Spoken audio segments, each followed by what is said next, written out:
You've noticed it, right? Most people don't just live a moment anymore. They publish it. They frame it. They wait to see if it lands. And then there's you.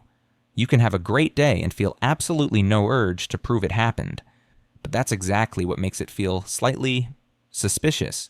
Like you're breaking an unwritten rule. Like you're going to be misunderstood on purpose. Because in a world where visibility has become a kind of currency, choosing not to show your face can look like you're hiding, or insecure, or not confident enough. Stay with me. If you don't post photos of yourself, you're not broken. You're not behind. And honestly, this part of human behavior isn't talked about enough in a way that actually feels true. At the surface, not posting your photos looks like privacy, but privacy is just the clean, socially acceptable label. Underneath it, the real question is, what are you protecting? And I don't mean from strangers, I mean from the subtle psychological cost of being turned into an image. Have you noticed how fast a memory changes the moment you imagine how it will look to other people? Some people feel more alive when they are witnessed. Other people feel more alive when they are uninterrupted, and if you're in that second category, posting a photo doesn't feel like sharing. It feels like handing over the steering wheel, because once it's out there, the moment isn't yours anymore. It becomes a performance people can interpret however they want. Does this sound familiar? There's also something else happening that most people don't name. Control. Not control in a manipulative way. Control in a nervous system way. Because when you post your face, you're entering a tiny arena where your brain starts scanning for outcomes. Who saw it? Who didn't? What did that person mean by that emoji? Why did it get less attention than the last one? And that matters, because research on social media self-presentation keeps pointing at this pressure to manage how you're perceived, especially when the version of you online starts drifting away from the version of you that's real PMC. You don't even have to care about likes to feel the atmosphere shift. The brain notices. The body notices. When was the last time you posted something and felt a low-grade tension you couldn't fully explain? But here's where it gets interesting. A lot of people assume that not posting photos means low confidence. Sometimes it's the opposite. Sometimes it's a sign you have a stronger line between what's public and what's personal, like your life has rooms, and not everyone gets a key. That boundary shows up in how some people keep their living room offline, even if they're friendly from the front porch cottonwood psychology.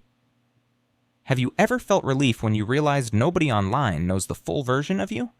Because once your identity becomes something you maintain, you start living slightly ahead of yourself. You don't just experience your life, you monitor it. Some people love that. It energizes them. It gives them a sense of belonging.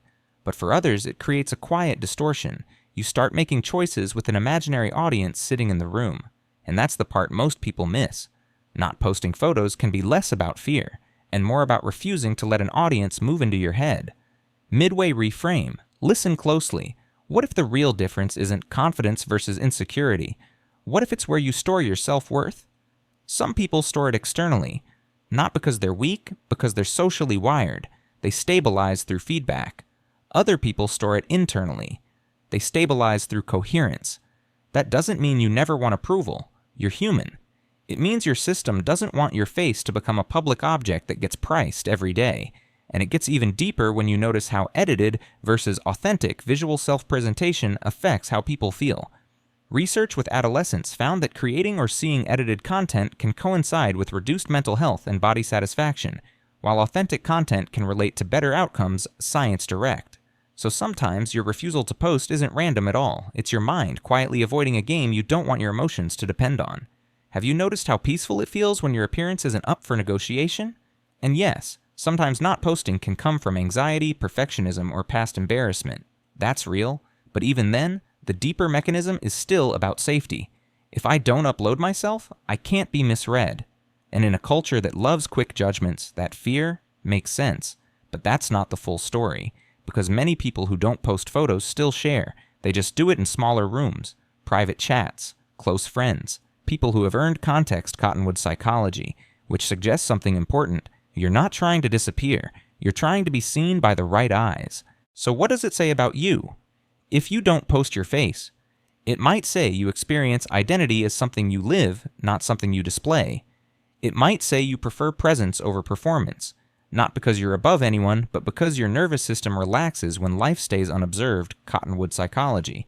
And that can be an advantage, because when you're not constantly converting your life into proof, you keep more of your attention for the actual thing, the conversation you didn't interrupt, the moment you didn't stage, the version of you that doesn't need to be optimized?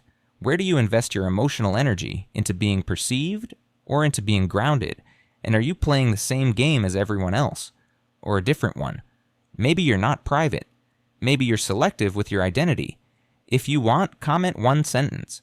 When you don't post, what are you protecting? Your peace, your privacy, or your sense of self?